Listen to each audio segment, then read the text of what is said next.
Buonasera e benvenuti all'ultima edizione di questa prima stagione dello Specchio. È tempo insomma d'estate, un'estate che noi ci giochiamo idealmente fra due date. La prima è quella del 26 giugno in cui si è celebrato, pensate, la giornata mondiale del cane in ufficio. L'hanno voluta gli inglesi col titolo Take Your Dog to Work Day. Se la sono inventate, poi vedremo perché.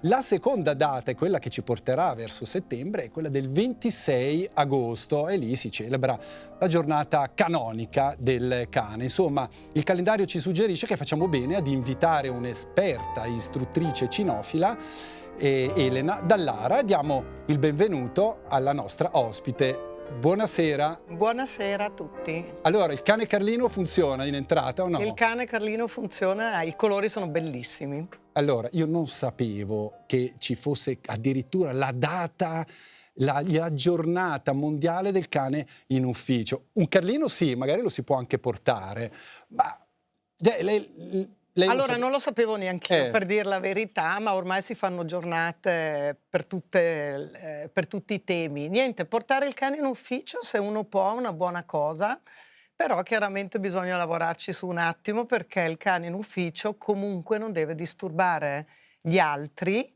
e soprattutto deve sentirsi bene anche lui. Perciò insomma, è una trovata degli inglesi, chissà, magari gli inglesi amano di più i cani in ufficio, non lo so, comunque il cane Carlino appunto si può portare. Io avrei potuto portare un cane, ma diciamo qui dentro il rischio è di fare dei danni.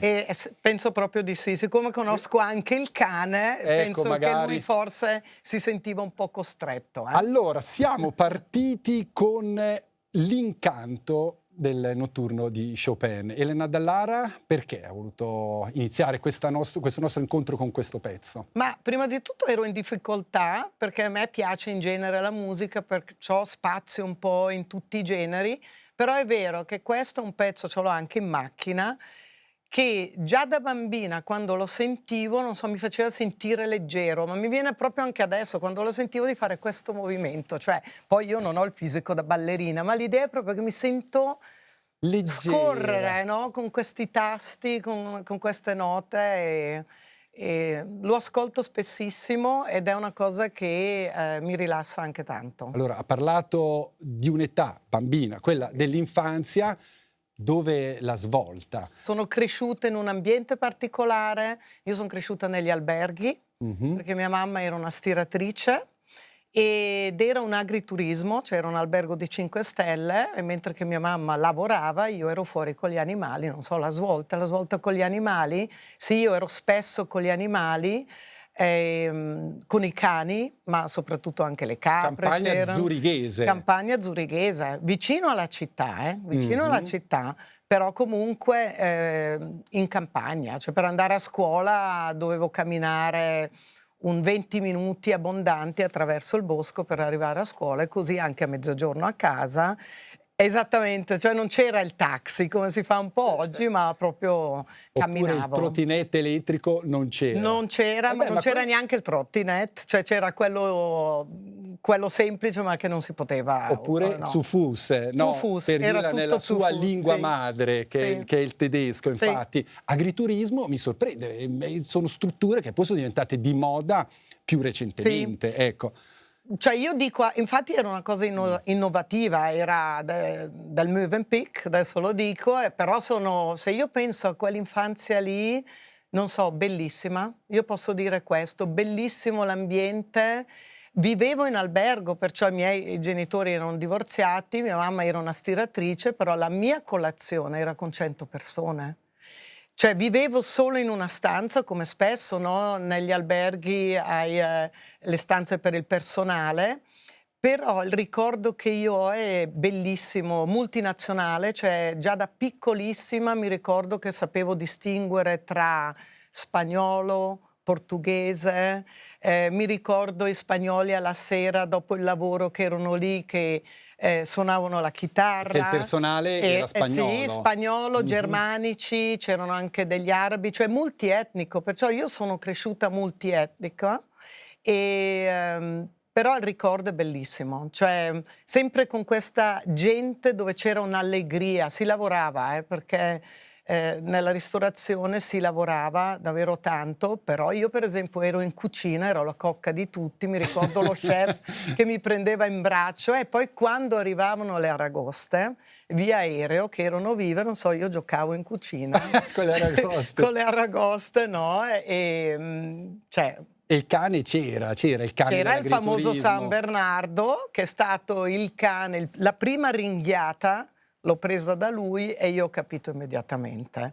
Cioè, quello che, cioè, pensando un po' oggi, la naturalezza con cui io ho potuto crescere con gli animali e capire i loro segnali, cioè non ho letto, non leggevo, ma capivo che quando la capra metteva la testa così forse dovevo stare attenta, o quando il gallo io entravo nel suo territorio arrivavo, o il tacchino, insomma, e così via. Cioè, capivo questo e Benny, perché tutti i cani poi si chiamavano Benny, la prima ringhiata me l'ha data lui perché stava mangiando e io mi sono buttata su di lui, mi ha guardato, mi ha Come ringhiato. per dire, Eh sì, ma era una comunicazione, scusami, e io però mi sono tirata indietro e ho capito che quando lui mangiava non dovevo proprio saltargli addosso. ecco, ma quello era il suo primo cane o quando è che si può dire il mio primo cane?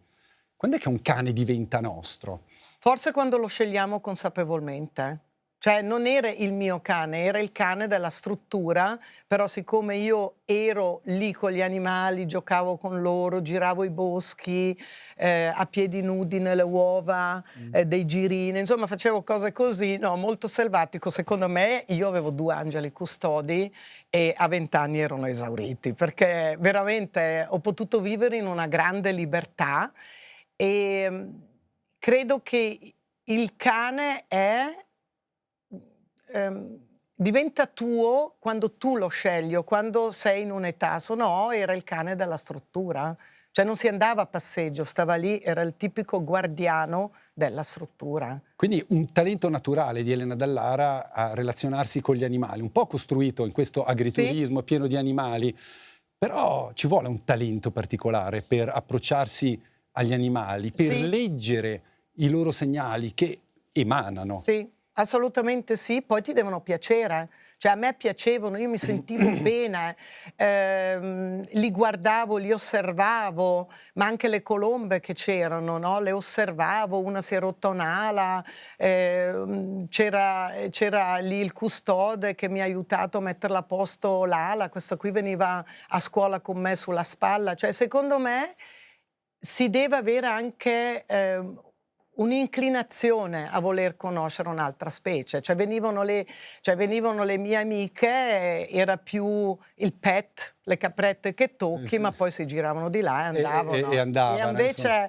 non so, velocemente, non so, con la carottina li facevo saltare su un tronco, cioè era da subito, da subito. Una cosa naturale, poi è diventata una professione, ma dopo, perché mi risulta che nel percorso di formazione di Elena Dallara, dopo la maturità commerciale, c'è stata una formazione per maestra nel preasilo. Sì, preasilo Montessori. Ma perché le cose vanno, come dire, se io riguardo la vita è come una storia che va e non c'era un progetto, cioè io ho fatto la maturità federale in commercio, sono stata in un collegio in Svizzera interna da suore e a me sarebbe piaciuto, avevo la passione per la germanistica. Però la vita mi ha portato che dovevo cominciare a lavorare, mantenermi, perciò lo studio non potevo farlo, ho iniziato a lavorare. Ho conosciuto mio marito proprio perché io ero segretaria del decano della facoltà di medicina dell'Università di Zurigo e mio marito studiava al Politecnico. E lì è stato, sì, e lì è stato Dink. Ding. Dink. No, non è stato amore a prima vista. No, però Dopo un po'. dopo un po'. Sì, ho dopo un capito. po'. Ma perché Così. bisogna saper leggere gli animali, bisogna saper leggere anche le persone. E in questo anche Elena Dallara è abbastanza una specialista. Dicono, perché Elena Dallara opera e lavora nella Svizzera italiana, è molto conosciuta nella Svizzera italiana e tutti insomma dicono sa leggere il cane ma sa leggere anche le persone. Alla fine anche noi siamo animali. Sì, siamo anche noi Mm. animali nel senso, ma non è tanto quello, credo che nel mio mestiere una cosa importantissima è che devi amare la persona. Cioè io sono un'insegnante per adulti, il mio tema è il cane. Perciò sono due le cose che mi interessano. Però non posso pensare che posso solo amare il cane e la persona va in secondo Anche perché le luogo. persone che vengono da lei vengono con un cartello: aiuto, ho bisogno di una mano, ho bisogno di capire l'animale che vive in casa con me, è una richiesta d'aiuto. Una richiesta d'aiuto, ma anche di curiosità, di voler capire di più, cioè si vede tanto, ci sono tante sfaccettature, però ripeto, è la persona che mi deve interessare. A me la mia specie piace, insomma. E certo, è una Non so, specie, non poi so. lei si è affezionata proprio alla specie umana, Sì, ai bambini del preasilo, sì, metodo Montessori. Maria sì, Montessori è stata un'educatrice, sì, scienziata, medico italiana famosissima, sì, la sua, all'avanguardia. all'avanguardia, la sua Sì. lezione ha poi contagiato decine di migliaia di scuole nel mondo. Perché? Che cambiamento ha fatto Maria Montessori nell'educazione? Ma io penso che quello che è successo con Maria Montessori è che il bambino non era un essere minore come spesso veniva visto o appunto tu devi fare e devi fare esattamente così, ma è già un essere a tutti gli effetti, cioè oggi lo sappiamo, ma allora era rivoluzionario, che può dire la sua e che lasciandogli lo spazio di aderire alla realtà e di trovare il suo metodo, può aprirsi completamente. Poi c'è la famosa educazione cosmica di Montessori, che in sostanza dice che ogni cosa inanimata ed ogni vita animata ha un suo posto all'interno dell'universo e quindi siamo tutti collegati. La vede così anche lei? Noi siamo collegati, ma noi siamo in cammino assieme. È questo. È questo. Cioè, le persone che noi incontriamo, se io ripenso alla mia vita, che non è stata, soprattutto i primi 20 anni, non è stata come quella degli altri. Cioè, è stata una vita che io delle volte dico, ho dovuto resistere. Cioè, è stato un resistere e poi Resistere a cosa? resistere, perché delle volte era faticoso, no, perché non era i miei erano divorziati, ma a quell'epoca lì, non è che c'erano in giro tanta gente divorziata. Io ero figlia di un'italiana a Zurigo, Eh già, no, certo. esattamente, divorziata e quando andavo a scuola comunque adesso oggi si chiamerebbe bullismo, ma un po' di bullismo effettivamente c'era. In più io non avevo, mi ricordo benissimo questa cosa, io non avevo un appartamento, una casa con gli altri, vivevo in un albergo, avevo solo una stanza, 2 letti, un armadio, un tavolino e il lavandino in camera, ma la doccia era già fuori in comune. Quindi qualche cicatrice, qualche ferita Elena Dallara ce No, l'ha portata? No. no, su questo no, perché mia mamma da quel lato lì è stata bravissima perché era una persona integra, cioè, perciò io non lo vivevo questo come una mancanza. Ripeto, gli anni più belli della mia vita in quel senso. Sono gli altri che mi facevano notare che non avevo le cose che quanto pare bisogna avere. No? Certo, Questa è una piccola sì. differenza,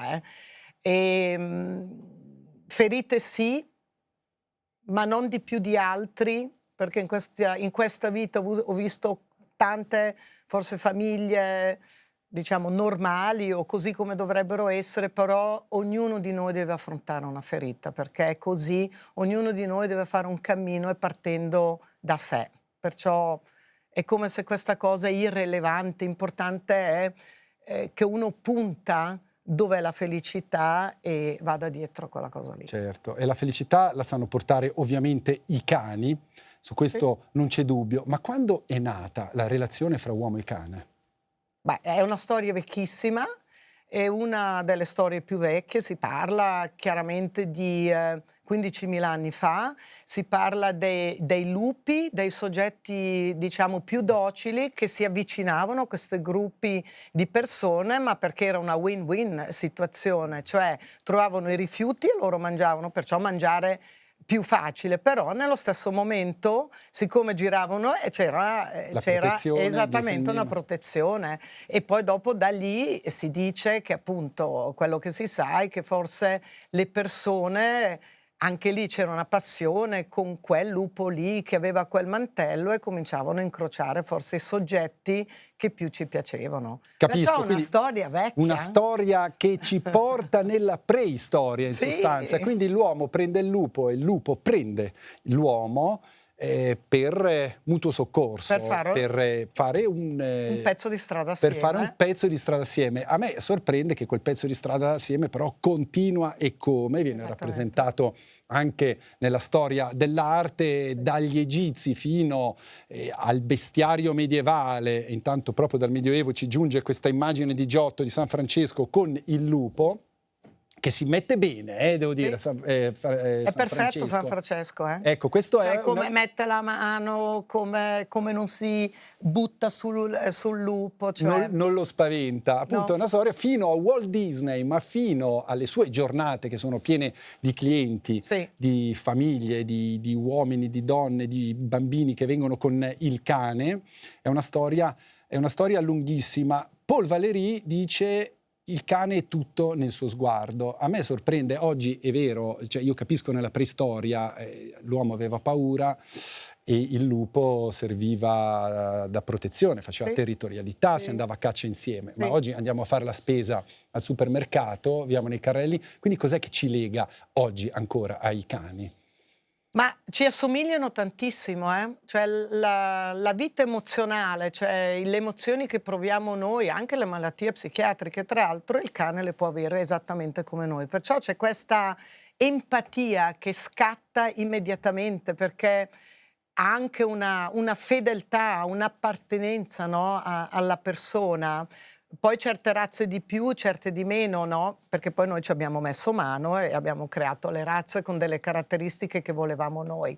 Però è questa empatia, questa somiglianza, poi la comunicazione è un'altra Che cosa. passa anche attraverso lo sguardo, ha ragione Paul Valéry, cioè alla fine Assolutamente. una mamma col bambino, ma due innamorati si guardano negli occhi, noi ci stiamo guardando Sì. negli occhi adesso e facciamo una comunicazione che va oltre anche alle Sì. parole, no? In fondo è un po' così. E questo, quello che impressiona in un cane è proprio lo sguardo. Può essere grezzo nei movimenti, può rovinare uno studio televisivo, però quando ti guarda è di una finezza impressionante. Sì, perché poi ti guarda in modo sincero.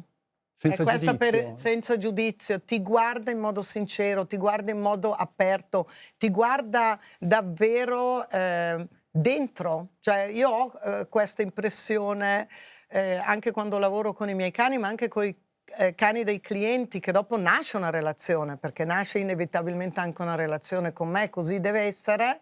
E a me viene anche spessissimo alla fine della lezione, quando c'è una relazione, che non so, dico ciao al cliente, poi però saluto anche il cane, non so. Noi siamo partiti, abbiamo evocato un lupo, abbiamo Sì. visto un San Carlino. Insomma, San Carlino è, sembra strano pensarlo, ma per certi aspetti un figlio del lupo.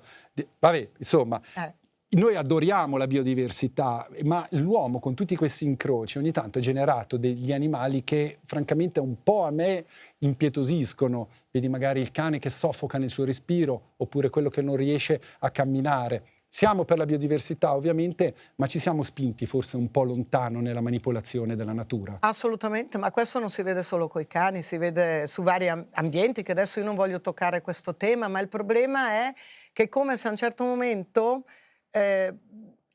il cane può essere il tuo migliore amico, sono i miei compagni e sono membri della famiglia a tutti gli effetti, cioè non vado in vacanza lì perché forse non li posso portare, o non so, io e mio marito a un certo momento avevamo pensato di fare il giro del mondo in barca e si guardava effettivamente le isole dove è meglio che non vai perché sennò col cane hai un problema, le avremmo evitate, per esempio.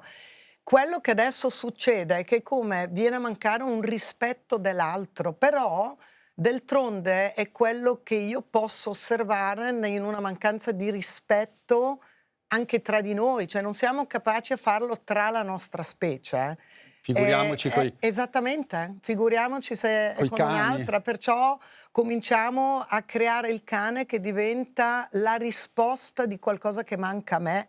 Però quando io vedo questo, la mia domanda, o quello che io poi osservo in silenzio, perché non mi permetterei mai a dare un giudizio su questo, è che comunque come io vedo certe persone che trattano i loro cani, trattano la loro specie allo stesso modo. Cioè non si può fare una differenza. Se si fa, c'è una rottura dentro nella persona. Si è passati da un'epoca, lo schema era il cane nella cuccia fuori casa legato alla catena, ad un'epoca in cui alcuni trattano i cani come dei figli. Anche l'eccesso d'amore magari può essere un po' soffocante, un po' per tutti.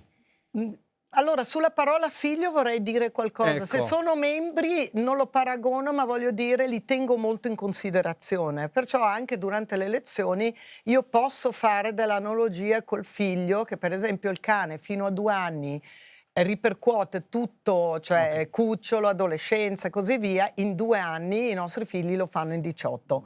Perciò nei primi 2 anni è come se io devo essere consistent, si dice in Sì. inglese, su cosa io chiedo o come custodisco il mio cane. Dai 2 anni in poi diventa un adulto e cambia la relazione. Cambia veramente anche la relazione.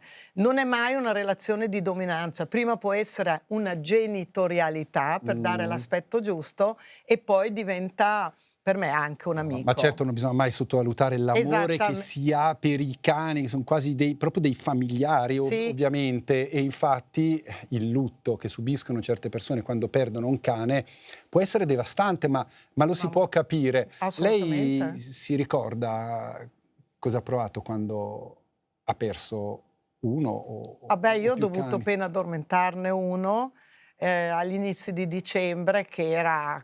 Poi ogni cane ha un posto particolare. Io dico di lui era il mio cane, ma ne dico anche di un altro molto famoso che era il mio cane anche lui.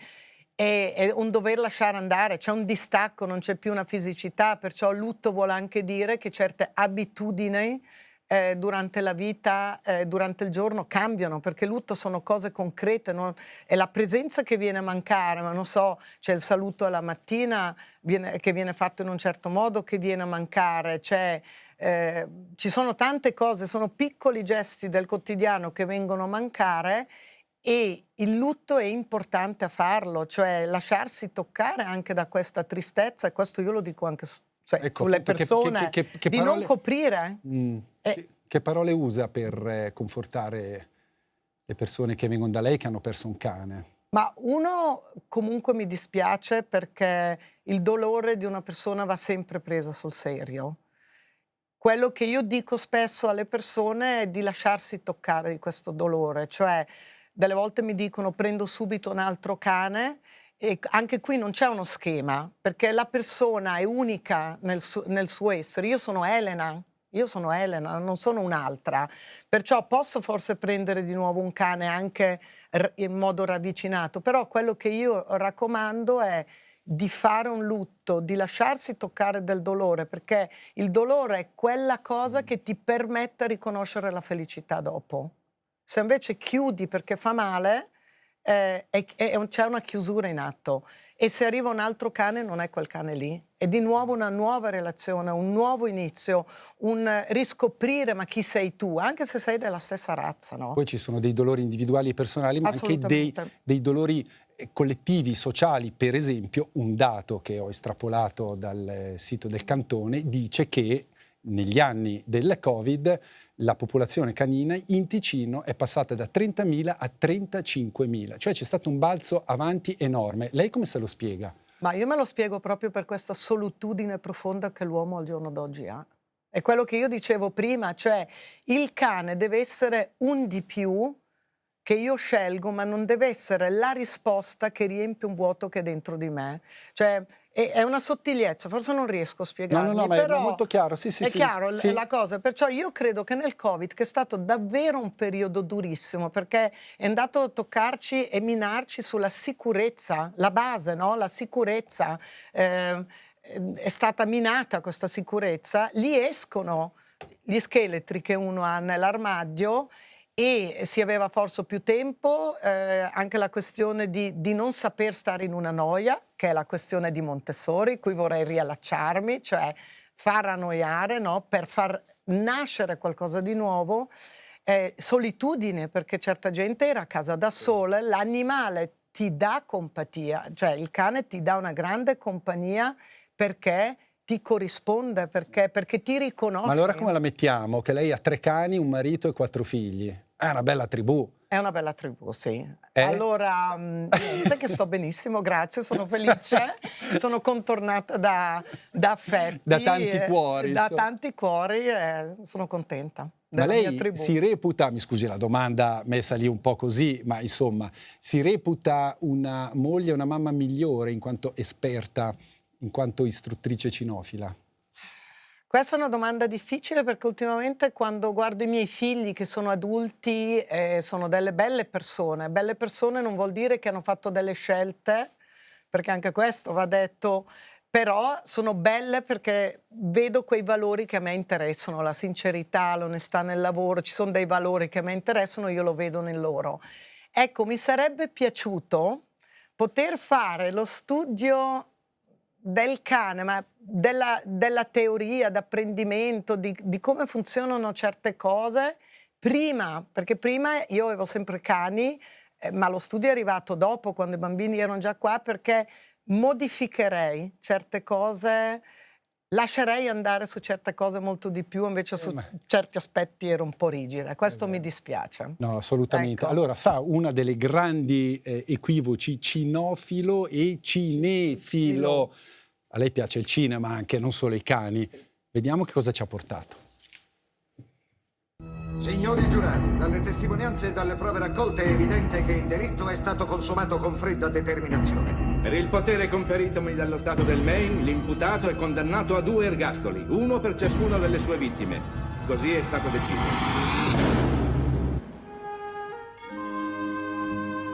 È la tua vita che vogliono, ed è la tua vita che si prenderanno. Come mai sei dentro? Sono innocente, se vuoi saperlo. Ti sei ambientato in fretta, eh? Rimpiangerai di non essere morto, vedrai! Ci sono dei posti a questo mondo che non sono fatti di pietre, con dentro qualcosa che nessuno può toglierti. Ma di che parli? Di speranza.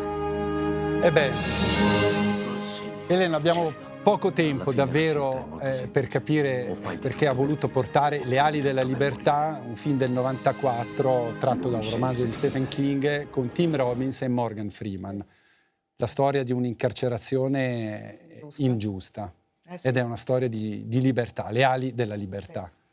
La libertà è nata, cioè la libertà è perché è stato, cioè c'è stata un'ingiustizia, ci sono state anche delle violenze all'interno del carcere, eppure lui aveva in visione esattamente la felicità, è quello che io dicevo, no? La felicità, e giorno dopo giorno si è dato dentro, cioè non ha risposto con la stessa violenza, ma ha creato delle amicizie, ha creato dei rapporti veri, ha costruito qualcosa di nuovo e ha sempre avuto in mente che voleva essere libero e felice, che poi ha fatto anche i suoi passi per arrivare a quello. Certo, non spoileriamo però per chi non l'ha visto. Esattamente, vero, non dobbiamo però spoilerarlo. è così. Non diciamo come va a finire, però lui insomma prende un martelletto da geologo e picchietta.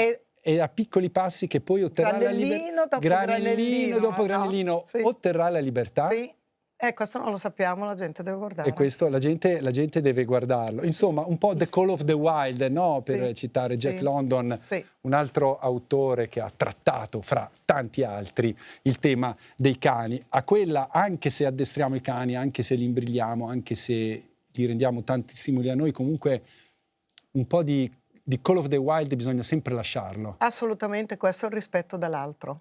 Questo è il rispetto dell'altro e di ciò che lui è.